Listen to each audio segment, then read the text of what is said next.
ازيكم؟ انا فاطمة الزهراء. لو اول مرة تشوفوني ما تنسوش تشتركوا في القناة. النهاردة هنعمل طاجن الرز المعمر، حاجة كلنا بنحبها ومن اكتر الحاجات اللي ينفع نقدمها في العزومات، ونقدر نعملها جنب اكلات كتيرة زي صينية البطاطس، طاجن البامية، زي ما انتوا عايزين. يلا بينا نبتدي.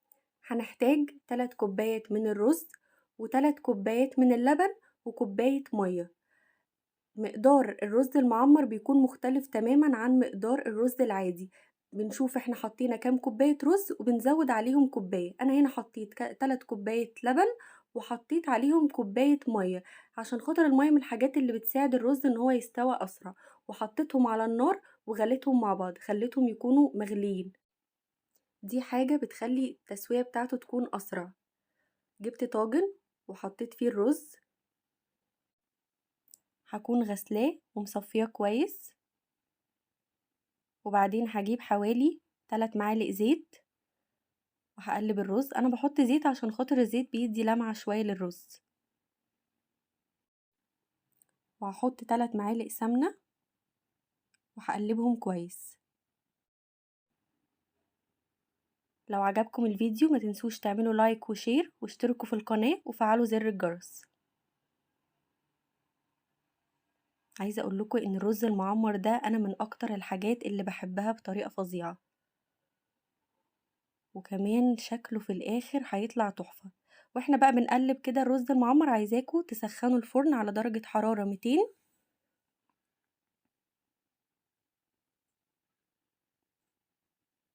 بصوا قلبناه كده كويس بحيث ان السمنة تدخل جوه الرز كده ويختلطوا ببعض كويس. وبعدين هجيب قشطة، هحط حوالي 5 معالق قشطة.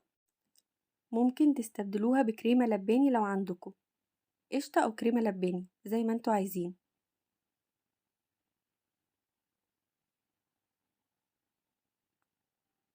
وهقلبهم كده مع بعض، هقلبهم كويس جدا بحيث ان القشطة توصل لكل الرز، يندمجوا كده مع بعض. عايزة اقول لكم هيبقى فظيع. وهقوم بقى صبة اللبن. ما تنسوش تغلوا، دي من الاكتر الحاجات اللي بتفرق في تسوية الرز.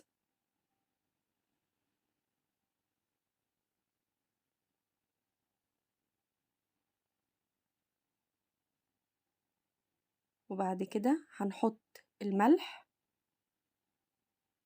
هديله كده رشة ملح. وما تنسوش كمان تقلبوه كويس جدا بعد ما تحطوا الملح، عشان خاطر الملح ما يتركزش في حتة واحدة. وهكتب لكم كل المقادير في الديسكريبشن تحت.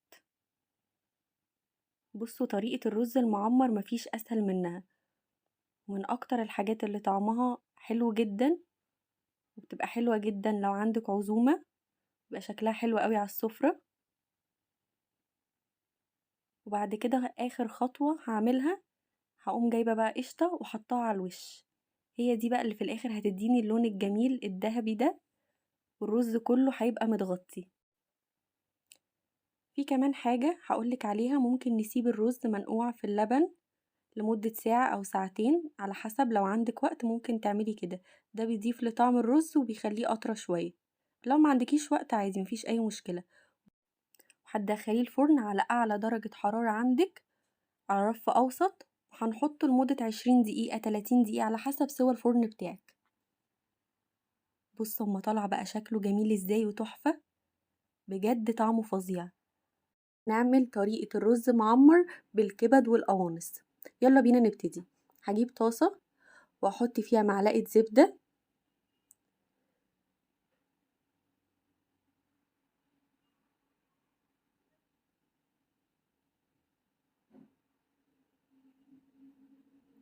وهستنى اما الزبدة تسيح. وهجيب اول حاجة هنزلها هي القوانص، مش هنزل الكبد والقوانص مع بعض، هنزل القوانص لوحدها عشان خاطر القوانص بتاخد وقت اكتر في السوى. الكبد ما بتاخدش يعني وقت، بتاخد يعني حاجة بسيطة خالص وبتستوى بسرعة جدا. ممكن كمان انا حطيت القوانص بحالها، ممكن كمان تقطعوها كده قطع صغيرة، برضو بتبقى حلوة على حسب ما انتوا بتحبوها ازاي. وبعد كده قمت نزلت الكبد، بعد طبعا ما القوانص لقيتها استوت كويس جدا. هو طريقته سهلة جدا جدا جدا وحلوة قوي، وبينفع كمان في العزومات، فعايزاكم تتفرجوا على اخر الفيديو عشان خاطر تشوفوا هعمله ازاي. وهنديهم كده ايه تشويحة مع بعض.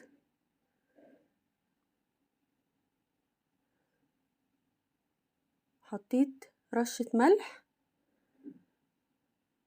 ورشة فلفل اسمر، بس كده. انا مش هحط غير ملح وفلفل اسمر عشان خاطر طعمهم ما يتغيرش، هي دي التوابل الاساسية بس للكبد والقوانص. لو اول مرة تشوفوني ما تنسوش تشتركوا في القناة ولايك وشير للفيديو. بصوا بصوا تشوحوا بقى لونهم جميل ازاي.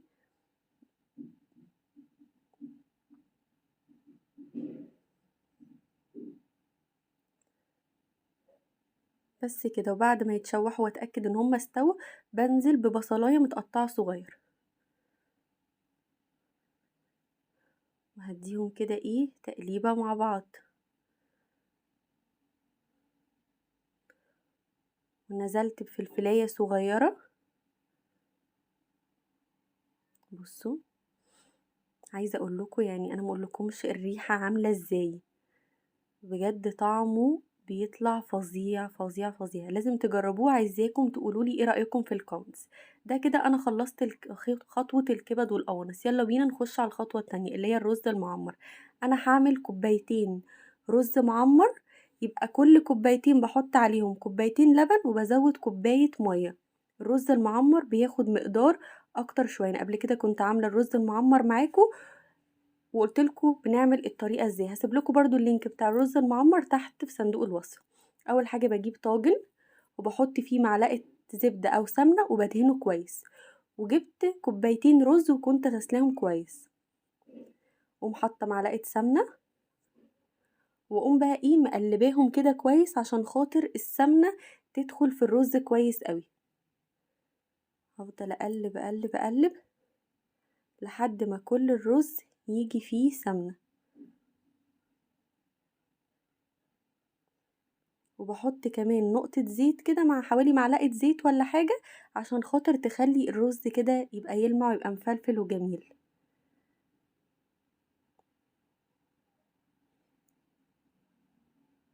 حطيت رشة ملح ورشة فلفل اسمر بسيطة، وهديهم تقليبة مع بعض. وحطيت معلقة قشطة، وبرضو انا كمان حطيت معلقة قشطة مع اللبن وهو بيغلي. انا غليت اللبن على النار عشان خاطر اما بيبقى سخن بيساعد ان هو يستوى اسرع في الفرن، ما ياخدش وقت كتير في الفرن. فانا غليت اللبن مع المية مع القشطة على النار، وبقوم مقلبة كده القشطة. وبعدين قمت نزلت بقى بالكبد والقوانص بتاعتي الجميلة. بصوا يا جماعة الطاجن ده طلع في الاخر خطير وطعمه فظيع. قلبتهم بقى كده تقليبة مع بعض بحيث ايه ان الكبد والقوانص تتوزع في كل الطاجن. ما تنسوش تعملوا فولو الاكونتس بتاعت الفيسبوك والتيك توك والانستجرام، هحط لكم الاكونتس بتاعتهم تحت في صندوق الوصف.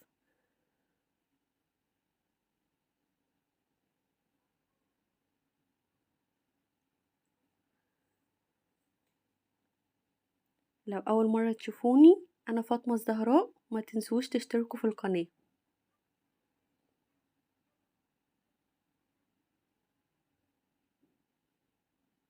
وهكون بقى في الوقت ده انا هكون مسخنه الفرن على اعلى درجه حراره. بصوا بقى، بس واقوم مسوياه كده.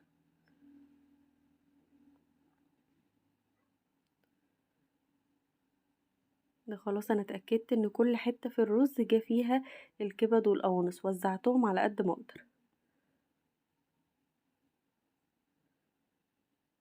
بس وهنزل بقى باللبن السخن بتاعي. بصوا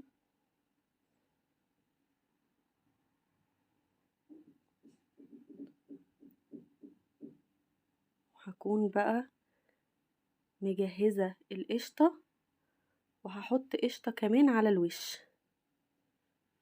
انا عارفة ان هو هيبقى دسم جدا، بس صدقوني يعني هيبقى فظيع. هو الرز المعمر كده، انا بالنسبة لي الرز المعمر لازم يبقى طعمه دسم وكله سمنة وكله قشطة.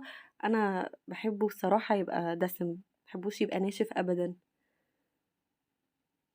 بجد فظيع فظيع فظيع، وطلع خطير وطعمه تحفة. عايزاكم تجربوه وتقولي ايه رأيكم، هيعجبكم جدا جدا جدا. هياخد حوالي ممكن مثلا نص ساعة في الفرن كده على حسب الفرن بتاعكم. وبعد كده شكله بعد ما طلع بالهنا والشفا. هنعمل طريقة الرز المصري الأبيض، هنعمله بطريقة سهلة جدا، وعايزاكم تتفرجوا على الفيديو الآخر عشان خاطر تشوفوا كل التريكات اللي ما تخليش الرز يعجن منكم. يلا بينا نبتدي. هجيب الرز الأبيض بتاعي وهختار الكمية اللي أنا عايزاها. أنا هنا عملت كوبايتين رز، هغسله كويس جدا وهصفيه، وأهم حاجة وأنا بغسله ما ادعكهوش. وبعدين هجيب حلة على النار، وهجيب سمنة أو زبدة زي ما انتوا عايزين. انا بحط كده ايه كميه يعني بالويم، مش هقدر اقول لكم قد ايه، بس ممكن يكونوا معلقتين 3. اهم حاجه ان احط كميه كافيه بحيث ان الرز ما يلزقش. وبحط نقطه زيت، يعني حوالي مع شويه زيت بساط كده. الزيت انا بحطه عشان خاطر الزيت بيخلي الرز يلمع. وهسيح الزبده.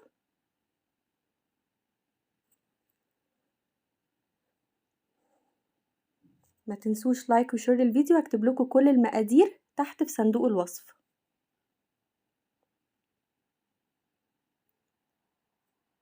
وبعدين هكون مسخنة مية سخنة. لو ما لحقتوش ان انتوا تسخنوا المية السخنة عادي حطوا مية باردة.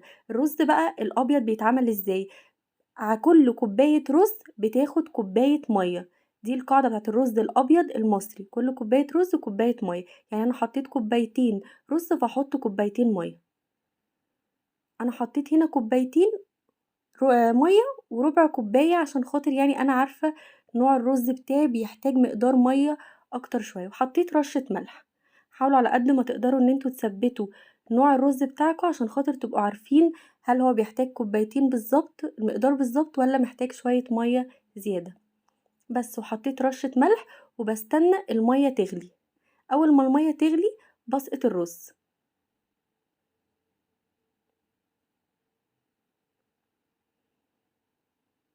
بس كده، هو طريقته سهلة خالص مفهوش اي حاجة. ولازم اقلبه عشان خاطر الملح. هقوم مقلباه كويس جدا ومديه تقليبة. لو عجبكم الفيديو ما تنسوش تعملوا لايك وشير واكتبولي في الكومنتس. بس كده، وهقوم مغطيه الحلة.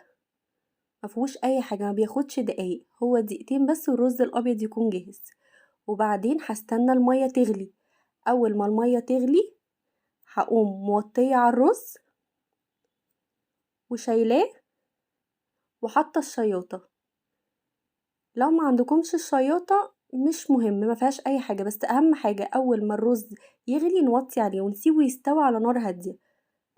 ما نسيبوش يستوى ابدا على نار عالية، يغلي ونوطي عليه. بس كده. هو بس الشياطة بتمنع ان هو يعني يتحمص من تحت او يلزق. بس كده. والرز ما بياخدش حوالي بياخد حوالي تقريبا ربع ساعة، ما ياخدش وقت خالص.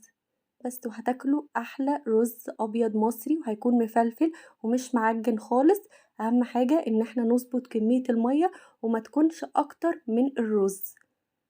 تكون على قد احنا حطينا كام كوباية رز على قدها المية بالظبط. وزي ما قلت لكم انا بزودت ربع كوباية بس عشان خاطر انا الرز بتاعي بياخد مية زيادة شوية. بس كده. ما تنسوش تشتركوا في القناة بتاعتي ولايك وشير للفيديو، وعايزاكم تفعلوا زر الجرس. بصوا الرز جميل ومفلفل ازاي، تحفة. بالهنا والشفا. باي باي.